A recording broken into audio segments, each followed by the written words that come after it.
বর্ষাকালে ঝড়, বজ্রপাত আর হঠাৎ বিদ্যুৎ চলে যাওয়া এ যেন নিত্যদিনের ঘটনা। কিন্তু জানেন কি, মাত্র কয়েক সেকেন্ডের ভোল্টেজ সার্জেই নষ্ট হয়ে যেতে পারে আপনার টিভি, ফ্রিজ, এসি, কম্পিউটার বা ওয়াইফাই রাউটারের মতো দামি ইলেকট্রিক যন্ত্র। তাহলে কিভাবে সুরক্ষিত রাখবেন এসব ডিভাইস? চলুন জেনে নেওয়া যাক। প্রযুক্তিবিদদের মতে ঝড়, বজ্রপাতের সময়ে সবচেয়ে বড় ঝুঁকি হলো ভোল্টেজ সার্জ, অর্থাৎ হঠাৎ অতিরিক্ত বিদ্যুৎ প্রবাহ, যা মুহূর্তেই সংবেদনশীল সার্কিটের ক্ষতি করতে পারে। অনেকেই ভাবেন শুধু সুইচ বা রিমোট দিয়ে টিভি কিংবা এসি বন্ধ করলেই নিরাপদ, কিন্তু তা নয়। প্রবল ঝড় বা বজ্রপাতের সময় সম্ভব হলে ডিভাইসের প্লাগ ও সকেট থেকে খুলে রাখুন।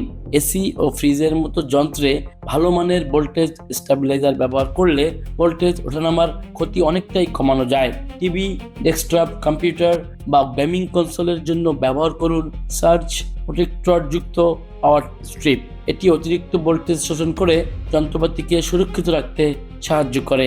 আর যারা বাসা থেকে কাজ করেন বা অনলাইনে পড়াশোনা করেন, তাদের জন্য ইউপিএস হতে পারে গুরুত্বপূর্ণ সুরক্ষা।